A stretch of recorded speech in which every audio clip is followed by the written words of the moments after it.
Bağışlayan və mehriban Allahın adıyla.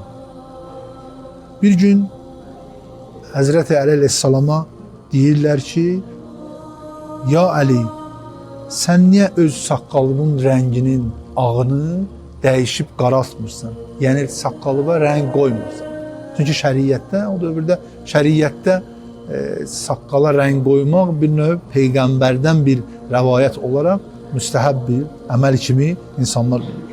Əli əleyhissalam cavabında buyurur ki, rəng zinət və gözəllikdir. Amma biz əzada və qəm-qüssədə olan bir tayfa və bir qövmük. Yəni Əli əleyhissalam işarə eləyir bu məsələyə ki, Həzrəti Zəhra sallallahu əleyhanın müsibəti Əli əleyhissalamın ömrünün axırına qədər onun üçün ağır bir müsibət idi ki, Əli əleyhissalam hətta saqqalına belə həna qoymağa özünə rəva bilmirdi.